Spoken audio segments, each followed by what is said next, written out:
بسم اللہ الرحمن الرحیم۔ جمعے کے اس بابرکت دن میں وظیفہ پورا ہوتے ہی لوگ آپ کے گھر دولت دینے آ جائیں گے۔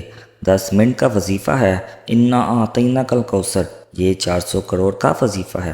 بسم اللہ الرحمن الرحیم۔ محترم ناظرین کرام، آج کا یہ وظیفہ بالکل آسان سا وظیفہ ہے۔ محترم ناظرین، آج قرآن پاک کی ایک مختصر ترین صورت کے وظیفے کے ساتھ آپ کی خدمت میں حاضر ہوا ہوں۔ یہ قرآن پاک کی بہت ہی جامع اور مختصر سی صورت ہے، لیکن اس کے کمالات، اس کے معجزات اتنے زیادہ ہیں کہ آپ لوگ دیکھ کر حیران رہ جاؤ گے۔ آج میں اپنی زندگی کا سب سے آسان سا وظیفہ، سیکنڈوں کا وظیفہ ہے، 1 منٹ کا وقت بھی نہیں لگے گا میرے بھائیوں میری بہنوں، 2 منٹ کے اندر اندر انشاءاللہ اللہ پاک نے چاہا تو اتنا طاقتور وظیفہ ہے میرے بھائیوں میری بہنوں۔ اس کے پڑھنے کے 2 وقت ہیں، دونوں وقتوں میں آپ کسی بھی ایک وقت اپنی زندگی میں ایک مرتبہ اس عمل کو لازمی کیجیے گا۔ چاہے تو اس وقت آپ روزانہ پڑھ سکتے ہیں اور چاہے تو صرف 1 مرتبہ پڑھ لیں۔ جتنا اس وظیفے کو پڑھیں گے اتنی آپ کی پیسوں کی جو پریشانی ہے وہ ختم ہو جائے گی میرے بھائیوں میری بہنوں۔ میں نے اس وظیفے کو جس کو بھی 1 مرتبہ پڑھنے کا بھی بتایا، اپنی زندگی میں جس بھائی بہن نے صرف 1 مرتبہ اس وظیفے کو پڑھا ہے، اس نے پھر زندگی میں کبھی پیسوں کی تنگی نہیں دیکھی، اس کی پیسوں کی پریشانی فوری طور پر ختم ہو گئی۔ میرے بھائی اور میری پیاری بہنوں، آپ لوگ پوری دنیا کے جس کونے میں موجود ہوں، جس شہر میں، جس گاؤں میں، جس بستی میں بھی موجود ہوں، یہ وظیفہ آپ کو 2 خاص اوقات کے درمیان پڑھنا ہے۔ اس وظیفے کے پڑھنے کے ان دونوں خاص وقتوں میں سے کسی ایک وقت بھی اگر آپ یہ وظیفہ پڑھ لیتے ہو تو میرے بھائیوں میری بہنوں، ساری زندگی جولیاں اٹھا اٹھا کر مجھے دعائیں دو گے۔ ساری زندگی آپ لوگ کہو گے کہ واقعی میں آپ نے کوئی مجرب اور آزمودہ وظیفہ ہمیں بتلایا ہے، آپ نے ہمیں ایسا وظیفہ بتلایا کہ ہماری رزق اور پیسوں کی پریشانی فوری طور پر ختم ہو گئی۔ میرے ساتھی اور میرے بھائیو، آپ لوگ ہمیشہ مجھے کمنٹس باکس میں واٹس ایپ پہ میسیج کرتے ہیں کہ ہماری رزق کی جو ہے وہ پریشانی ہے، ہمارے پیسوں کی جو پریشانی ہے، ہمارے اوپر بے شمار قرضہ ہے۔ اکثر آپ لوگوں کا یہی شکوہ ہوتا ہے، کیونکہ میری ویڈیوز آپ اٹھا کر دیکھ لیں، میری ویڈیوز رزق اور دولت کے وظائف کو لے کر ہی ہوتی ہیں۔ کوئی کہتا ہے گھر میں فاقے ہیں، جھگڑے ہیں، مصیبتیں ہیں، غربت ہے، مفلسی ہے، لاچاری ہے، ہر بندہ کہیں نہ کہیں پیسوں کی تنگی کی وجہ سے پریشان ہے۔ تقریباً 99% لوگ جو ہیں ان کا مسئلہ یہی ہوتا ہے کہ پیسے نہ ہونے کی وجہ سے ہماری زندگی میں شدید مشکلات آ چکی ہیں۔ تو میرے بھائی اور میری پیاری بہنوں، یہ 2 وقت میں آپ کو وظیفہ پڑھ لینا ہے، تو اس میں سے ایک وقت میں آپ کو بتاؤں گا، اس میں پڑھ لیں، اور دوسرا جو وقت ہے جو آپ کو اپنے حساب سے بہتر لگے، آپ اس وقت میں یہ بالکل چھوٹا سا وظیفہ لازمی کر لیں۔ میرے بھائیوں میری بہنوں، جس ترتیب سے آپ کو یہ عمل بتاؤں گا، آپ نے اسی ترتیب سے یہ عمل کرنا ہے۔ میں خود جس ترتیب سے یہ عمل کرتا ہوں اسی ترتیب سے آپ لوگوں کو یہ عمل بتاؤں گا۔ ناظرین، اگر آپ اس طریقے سے عمل کریں گے تو میرے پیارے بھائی بہنوں، مجھے واٹس ایپ پہ اس طرح کے میسیجز آتے ہیں کہ فوری طور پر ہمارے کام بن جاتے ہیں، آپ جو بھی وظیفہ بتاتے ہیں ہمارا کام فوری طور پر بن جاتا ہے۔ اور کچھ میرے بھائی بہن جو ہیں وہ کہتے ہیں کہ ہمیں جو ہے، ہم نے 3-4 مرتبہ وظیفہ پڑھا ہے لیکن ہمیں ابھی تک فائدہ نہیں ہو سکا۔ تو میرے پیارے بھائیوں میری بہنوں، پہلے تو میں آپ کو ایک بات بتاؤں کہ وظائف جو ہے وہ پڑھنے سے آپ کو ضرور فائدہ ہوتا ہے۔ کچھ لوگوں کی پہلے آخرت بننا شروع ہو جاتی ہے، پھر ان کی بعد میں دنیا بنتی ہے۔ کچھ لوگوں کو فوراً دنیا مل جاتی ہے، لیکن آپ لوگ ایسا نہیں ہو سکتا کہ قرآنی آیات پڑھو، اللہ پاک کا نام پڑھو، آپ کو فائدہ نہ ہو۔ تو میرے بھائیوں میری بہنوں، میں ان سے بھی یہی کہتا ہوں کہ آپ لوگ جس ترتیب سے بتایا گیا ہو اسی ترتیب سے وظیفہ پڑھو۔ سب سے پہلا کام یہ کیا کرو اور بے دلی سے وظیفہ نہ کیا کرو، بے دلی سے، بے ترتیب سے اور جلد بازی میں وظائف نہ کیا کرو، اور جب بھی وظیفہ پڑھو اللہ پاک کی ذات پر یقین کرتے ہوئے، بھروسہ کرتے ہوئے وظیفہ پڑھو۔ اور آپ لوگ جب وظیفہ پڑھنے لگو تو اس دوران کسی سے بات چیت نہیں کرنی، پوری توجہ کے ساتھ آپ لوگوں نے وظیفہ شروع کرنا ہے۔ اور جب وظیفہ آپ شروع کریں تو آپ لوگوں کو کسی سے بھی بات کرنے کی ضرورت نہیں ہے، ان تمام باتوں کا آپ نے خیال رکھنا ہے، یہ بڑی ضروری باتیں ہیں، ان پر عمل کرو اور ساتھ میں وظائف پڑھو۔ میرے بھائی بہنوں، اس کے ساتھ ساتھ روزانہ استغفر اللہ کی تسبیح پڑھا کرو اور 5 وقت کی نماز پابندی کے ساتھ ادا کیا کرو۔ آپ لوگ صرف وظائف پڑھتے رہو گے، نماز نہیں پڑھو گے تو آپ کے وظائف کا کوئی فائدہ نہ ہوگا، آپ لوگوں کو نماز پڑھنی ہوگی۔ استغفار کی تسبیح پڑھو اور اپنے گناہوں سے توبہ کرو، گناہوں کو چھوڑ دو۔ آپ لوگ کہتے ہیں کہ ہم وظائف بھی پڑھیں، ہم پورا دن جھوٹ بولیں، غیبت کریں، اور طرح طرح کی جانے انجانے میں گناہ کرتے رہیں اور ہمارے وظائف اثر کریں، تو ایسا کچھ نہیں ہو سکتا۔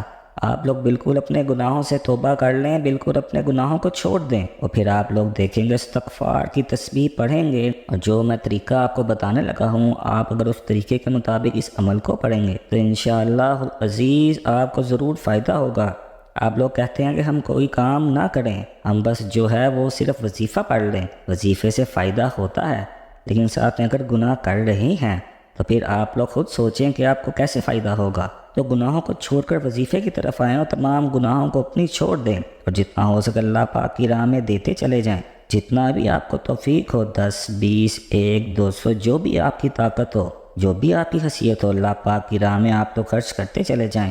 انشاءاللہ اللہ اس سے پھر آپ کو ضرور فائدہ دے گا۔ میرے پیارے بھائیوں، میری بہنوں، آج کا وظیفہ سمجھ لیں۔ آج کا وظیفہ جیسا کہ میں نے آپ کو بتلایا کہ اس وظیفے کو 2 وقت میں آپ لوگوں کو پڑھنا ہے۔ اس وظیفے کو، اس تسبیح کو فجر کی نماز کے فوراً بعد پڑھ لو۔ ایک وقت تو ہو گیا، فجر کی نماز جیسے ہی ادا کرو، چاہے مسجد میں ہو چاہے گھر میں ہو۔ میری بہنیں دونوں فجر کی نماز کے فوراً بعد یہ وظیفہ پڑھ لو۔ چاہے نماز پر بیٹھے بیٹھے اس وظیفے کو کرنا ہے، اور اس وظیفے کا دوسرا وقت مغرب کی نماز کے بعد کا ہے۔ مغرب کی نماز کے فوراً بعد آپ کو یہ تسبیح پڑھنی ہے۔ کسی بھی وقت کسی بھی دن آپ ان کو پڑھ سکتے ہو۔ ایک دن مطلب فجر کے بعد پڑھ لیا اور اسی دن آپ نے مغرب کے بعد بھی پڑھ لیا، تو اس طرح آپ لوگ کر سکتے ہو۔ اب وظیفہ درود پاک پڑھ کر شروع کر دیں۔ نماز جب پڑھ لیں، فجر یا مغرب کی، چاہیں تو ایک نماز کے بعد پڑھ لیں، کافی ہے۔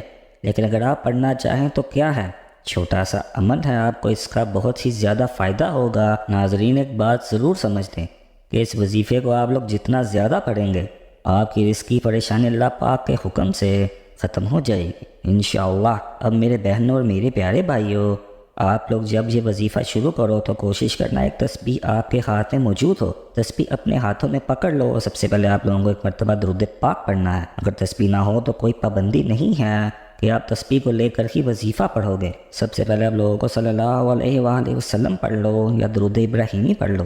کوئی سا بھی درود پاک کم سے کم 1 مرتبہ پڑھ لو، جو درود پاک بھی آپ کو یاد ہو۔ ناظرین کرام، درود پاک پڑھ کر آپ کو یہ وظیفہ شروع کر دینا ہے۔ ناظرین، درود پاک کی بہت زیادہ فضیلت ہے، اللہ پاک درود پاک پڑھنے والے کو معاف فرما دیتا ہے، اس کے درجات اور اس کی دعاؤں کو قبول فرماتا ہے، اور اس کی مشکلات اور پریشانیوں کو ختم کر دیتا ہے۔ تو اس لیے ثواب کے طور پر 1 مرتبہ درود پاک میرے ساتھ بھی دہرا لیں۔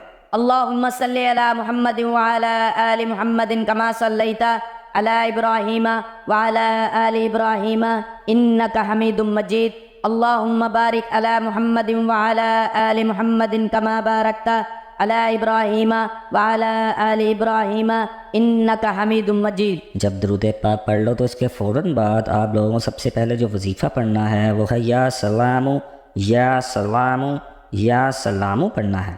اس طریقے سے آپ کے پاس اگر تسبیح نہ ہو تو سیدھے ہاتھ پر پڑھ لیں۔ سیدھے ہاتھ کی آپ لوگ 4 انگلیوں پر پڑھیں گے، 12 مرتبہ پہلی انگلی پر، 3 مرتبہ اس کے برابر والی انگلی پر، جو دوسری انگلی ہے سیدھے ہاتھ کی اس پر 3 مرتبہ، اور چاروں انگلیوں پر 3 مرتبہ آپ لوگ پڑھیں گے تو 12 مرتبہ ہو جائے گا۔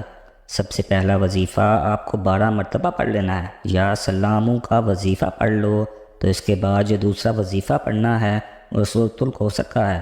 قرآن پاک کی نہایت ہی آسان اور مختصر ترین سی صورت ہے، لیکن اس کے کمالات اور معجزات بہت ہی زیادہ ہیں۔ یہ رزق میں وسعت کے لیے اور پریشانی سے نجات کے لیے بہت ہی اہم صورت ہے۔ تو اس صورت کو آپ نے 11 بار اپنے ہاتھوں کی انگلیوں پر پڑھ لینا ہے۔ اس طرح سے آپ نے سیدھے ہاتھ کی انگلیوں پر 11 مرتبہ سورۃ الکوثر کو خلوص دل اور نیت کے ساتھ پڑھنا ہے۔ پھر تیسرا وظیفہ یا غنیو یا غنیو یا غنیو کو 11 مرتبہ پڑھنا ہے۔ ناظرین کرام، اس وظیفے کو آپ نے فجر کے بعد پڑھ لینا ہے یا مغرب کی نماز کے بعد پڑھ لیں۔ کوشش کریں نماز کے فوراً بعد جائے نماز پر بیٹھے بیٹھے یہ آسان سا وظیفہ پڑھ لینا۔ وظیفے کا طریقہ بار 1 مرتبہ دوبارہ سمجھ لیں، تاکہ اس کو پڑھنے کے وقت کوئی بھی غلطی، کسی قسم کی کوتاہی نہ رہ جائے، کیونکہ آپ کی ذرا سی غلطی کی وجہ سے آپ کا وظیفہ ضائع ہو سکتا ہے۔ وظیفہ شروع کرنے سے پہلے اپنی کسی بھی حاجت، کسی بھی مراد یا کسی بھی کام کے لیے آپ نے درود پاک پڑھ لیا تو آپ نے درود پاک 1 مرتبہ پڑھ لینا ہے۔ پھر آپ لوگوں نے 12 مرتبہ یا سلام پڑھنا ہے۔ اس کے بعد آپ لوگوں نے 11 مرتبہ جو ہے سورۃ الکوثر پڑھنی ہے، اور اس کے بعد آپ نے 12 مرتبہ یا غنیو پڑھنا ہے۔ ناظرین اس ترتیب کے ساتھ ہی آپ کو اس وظیفے کو لازمی کر لینا ہے۔ اس کے بعد جو درود پاک آپ نے شروع میں پڑھا تھا آخر میں وہی درود پاک پڑھ لینا ہے۔ پھر اللہ تعالیٰ کی بارگاہ میں رو رو کر گر گرا کر سچے دل سے توبہ کرتے ہوئے اپنے گناہوں کی معافی مانگتے ہوئے اپنے بہتر مستقبل کے لیے، اپنی پریشانیوں کے حل کے لیے، پیسوں اور اس کی تنگ دستی کو دور کرنے کے لیے، اپنی اولاد کی بہتری کے لیے اور اپنے روزگار میں ترقی کے لیے جو بھی آپ کی دلی مرادیں ہوں، بڑی سے بڑی حاجتیں ہوں، ان کو پورا کرنے کے لیے اللہ پاک کی بارگاہ میں رو رو کر گر گرا کر دعا کرنی۔ اے رب العزت، اے ساری کائنات کے شہنشاہ، اے ساری مخلوق کے پالنے والے، اے زندگی کا فیصلہ کرنے والے، اے آسمانوں اور زمینوں کے مالک، اے پہاڑوں اور سمندروں کے مالک، اے انسانوں اور جناتوں کے معبود، اے عرش اعظم کے مالک، اے فرشتوں کے معبود، اے عزت اور ذلت کے مالک، اے بیماروں کو شفا دینے والے، اے بادشاہوں کے بادشاہ، اے اللہ ہم تیرے گناہ گار بندے ہیں، تیرے خطا کار بندے ہیں، ہماری گناہوں کو معاف فرما، ہماری خطاؤں کو معاف فرما، اے اللہ ہمارے صغیرہ کبیرہ سارے گناہوں کو معاف فرما، ہماری خطاؤں کو نافرمانیوں کو معاف فرما، اے اللہ ہم اپنے گناہوں سے توبہ کرتے ہیں، ہماری توبہ کو قبول فرما، اے اللہ ہم گناہ گار ہیں، سیاہ کار ہیں، بدکار ہیں، خطا کار ہیں، تیرے احکام کے نافرمان ہیں، ناشکرے ہیں، لیکن میرے محبوب تیرا نام لینے والے بندے ہیں، تیری توحید کی گواہی دیتے ہیں، تیرے سوا کوئی عبادت کے لائق نہیں، تیرے سوا کوئی بندگی کے لائق نہیں، تیرے سوا کوئی تعریف کے لائق نہیں، ہمارے محبوب ہمارے معبود ہمارے گناہ تیری رحمت سے بڑے تو نہیں، تو اپنی رحمت سے ہمارے گناہ معاف فرما، اے اللہ پاک ہمیں گمراہی کے راستے سے ہٹا کر صراط مستقیم پر چلنے کی توفیق عطا فرما، اے اللہ ایسی نماز پڑھنے کی توفیق عطا فرما جس نماز سے تو راضی ہو جائے، زندگی میں ایسے اعمال کرنے کی توفیق عطا فرما جن اعمالوں سے تو راضی ہو جائے، ہمیں ایسی زندگی گزارنے کی توفیق عطا فرما جس زندگی سے تو راضی ہو جائے، ایمان پہ زندگی رکھ اور ایمان پہ ہی موت عطا فرما، اے اللہ ہمیں تیرے احکام کی فرما برداری کرنے والا بنا، وہ تیرے پیارے حبیب محمد رسول صلی اللہ علیہ وآلہ وسلم کے نیک اور پاکیزہ آداب کو اپنانے کی توفیق عطا فرما، اے اللہ ہمارے پریشانیوں کو دور فرما، اللہ ہم سب کا حامی و ناصر ہو۔ ناظرین اگر ویڈیو پسند آئی ہو تو اس ویڈیو کو ضرور لائک کریں اور ہمارے چینل کو ضرور سبسکرائب کریں۔ اللہ پاک میرا سنانا اور آپ کا سننا اپنے بارگاہ الہی میں قبول و منظور فرمائے، اور اس ویڈیو میں کی گئی کسی بھی قسم کی غلطی اور کوتاہی کو اپنے پیارے حبیب حضرت محمد صلی اللہ علیہ وآلہ وسلم کے صدقے معاف فرمائے۔ اللہ پاک ہم سب کا حامی و ناصر ہو۔ السلام علیکم ورحمۃ اللہ وبرکاتہ۔